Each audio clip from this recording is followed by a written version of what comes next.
America और भारत के बीच जंग छिड़ जाए तो क्या होगा? 2025 में अमेरिकन और इंडियन आर्मी में से कौन सी सेना सबसे ज्यादा ताकतवर है और इस युद्ध में कौन सा देश भारत का साथ देगा?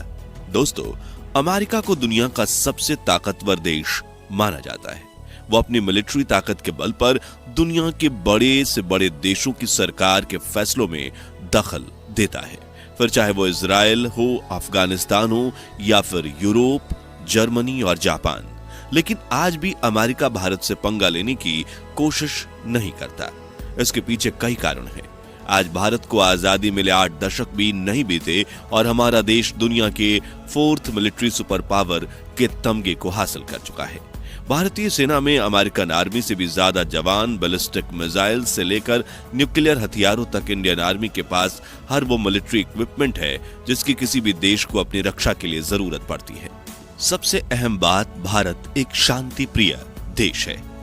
भारत का इतिहास रहा है कि हमने ना किसी देश पर आक्रमण किया है और ना ही किसी देश की 1 इंच जमीन पर कब्जा किया, लेकिन जिस भी देश ने भारत से पंगा लिया, हमने उन्हें घर में घुसकर मारा है।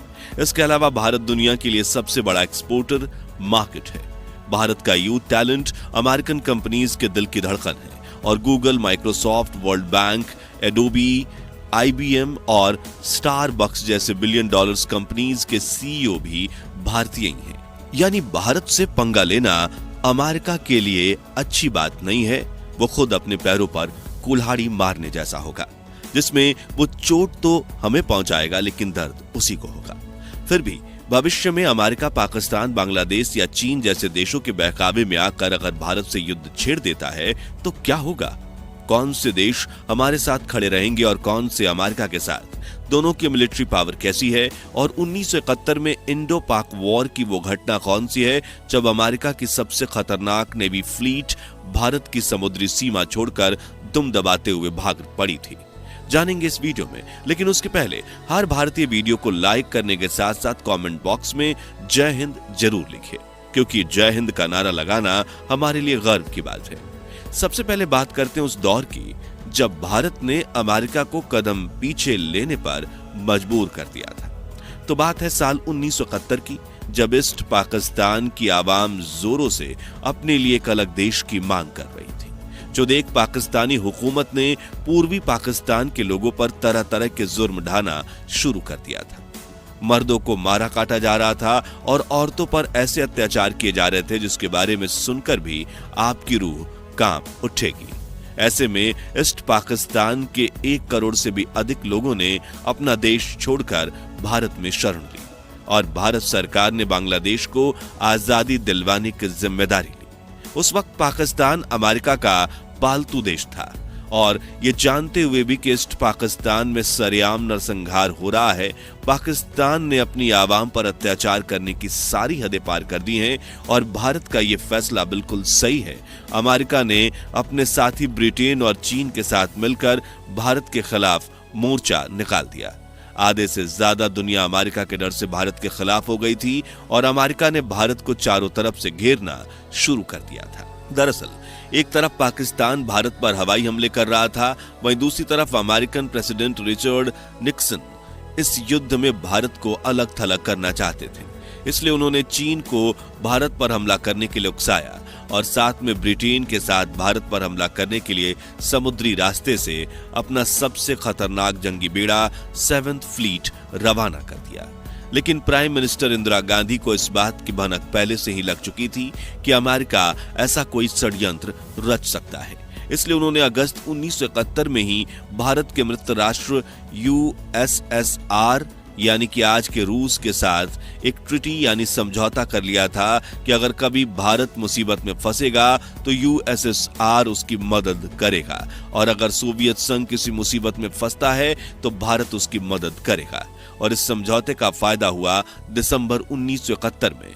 उस वक्त पाकिस्तान की हरकतों को अनदेखा करते हुए अमेरिका उसके साथ खड़ा था और उसे अकड़ थी कि मेरे सामने तो कोई टिक ही नहीं सकता। लेकिन वो भूल गया था कि ये नया भारत है जो इन अत्याचारों को चुपचाप बिल्कुल नहीं सहेगा। तो तो फिर हुआ ये कि अमेरिका से आदेश मिलने के बाद ब्रिटेन अपने एयरक्राफ्ट करियर ईगल के साथ हजारों टन गोला बारूद लेकर पश्चिमी तट से भारत की तरफ बढ़ने लगा और अमेरिका की 7th फ्लीट बंगाल की खाड़ी की तरफ रवाना हो गई और चीन को ऊपर ही ऊपर तरफ से हमला करने को कहा गया। लेकिन यूएसएसआर ने पहले ही चीन को आगाह कर रखा कि अगर तुम भारत पर हमला करोगे तो इसकी भारी कीमत चुकानी पड़ेगी। इसलिए चीन ने कभी इस युद्ध में हिस्सा नहीं लिया। लेकिन समंदर की तरफ से आ रही मुसीबत से अब भी हम अनजान थे। 10 दिसंबर के दिन भारत की इंटेलिजेंस एजेंसी को अमेरिकन प्रेसिडेंट निक्सन का वो खुफिया मैसेज हाथ लगा जो उन्हें अपने सेक्रेटरी को भेजा था। इस मैसेज में लिखा था, हमारा 75,000 टन का न्यूक्लियर एयरक्राफ्ट करियर अपने निर्धारित स्थान पर पहुंच गया है और जब तक भारतीय सैनिक पाकिस्तान छोड़कर वापस नहीं जाएंगे तब तक वो वॉरशिप आगे बढ़ता रहेगा और आखिर में भारत पर हमला कर देगा। इंडियन इंटेलिजेंस एजेंसी को यह खबर मिलते ही उसने यूएसएसआर से मदद मांगी। इधर भारत के आईएनएस विक्रांत एयरक्राफ्ट करियर पर हमला करने की कोशिश कर रही पाकिस्तानी सबमरीन पीएनएस गाजी को इंडियन नेवी की आईएनएस राजपूत सबमरीन ने उड़ा दिया। साथ ही भारत ने 10 पाकिस्तानी बैटलशिप्स, 18 कार्गो वेगल्स और 2 डिस्ट्रॉयर और दर्जनों छोटे जहाज को ठिकाने लगा दिया था। अब बारी थी यूएसएसआर की। तो मॉस्को की तरफ से वॉरशिप्स और सबमरीन्स का बड़ा काफिला इंडियन ओशन और बंगाल की खाड़ी की तरफ रवाना हुआ, जिनके आने की खबर सुनते ही ब्रिटिश सबमरीन्स एक काफिले ने तो उल्टे पांव भागने का फैसला कर लिया और मेडागास्कर चले गए, जबकि अमेरिकन काफिले को रोकने के लिए यूएसएसआर ने गजब की रणनीति अपनाई। तो जब अमेरिका की 7th फ्लीट बंगाल की खाड़ी में पहुंची तो सोवियत यूनियन की सभी सबमरीन्स ने पानी से बाहर निकलकर उनकी तरफ एक घेरा बना लिया, लेकिन किसी भी तरह का अटैक नहीं किया। तभी अमेरिकन काफिले की तरफ से प्रेसिडेंट निक्सन को एक मैसेज भेजा गया, सर हमने आने में काफी देर कर दी। यूएसएसआर ने पहले ही यहां अपने सबमरीन और बैटलशिप्स का बड़ा काफिला भेज दिया है और अमेरिकन फ्लीट वहीं रुक गई। इधर भारत ने पाकिस्तान पर अटैक किया और कुछ ही दिनों में पाकिस्तान के 93,000 सोल्जर्स को बंदी बनाकर बांग्लादेश को आजादी दिलवाई। कुल मिलाकर अमेरिका चाहकर भी भारत पर हमला नहीं कर पाया और उसके बाद से आज तक उसने कभी भारत को कमजोर ओपोनेंट समझकर हमसे पंगा नहीं लिया। इस इवेंट से एक बात साफ हो जाती है कि अगर भविष्य में कभी अमेरिका भारत पर हमला करता है तो इस बार भी हमारा मित्र राष्ट्र रूस हमारे साथ खड़ा रहेगा। और जहां अमेरिका दुनिया की सबसे बड़ी मिलिट्री सुपर पावर है तो वहीं रूस भी नंबर 2 पर है और उसकी पावर अमेरिका के लगभग बराबर है। वहीं भारत नंबर 4 पर है, यानी कि जब नंबर 2 और नंबर 4 मिलकर नंबर 1 का सामना करेंगे तो पलड़ा किसका भारी होगा ये तो आप समझ गए होंगे। वहीं नंबर 2 पर खड़ा चीन इस बार भी चुप ही रहेगा क्योंकि उसके खुद के अमेरिका के साथ अनगिनत पंगे चल रहे हैं। ऐसे में वो रूस और भारत को अपना दुश्मन बनाने के बारे में सोचेगा भी नहीं।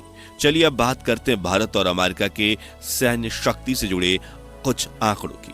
तो ग्लोबल फायर पावर ने 2025 में मिलिट्री सुपर पावर कंट्रीज की लिस्ट जारी की है, जिसके हिसाब से 0.07 पावर इंडेक्स के साथ अमेरिका नंबर 1 पर है, जबकि 0.11 पावर इंडेक्स के साथ भारत नंबर 4 पर है।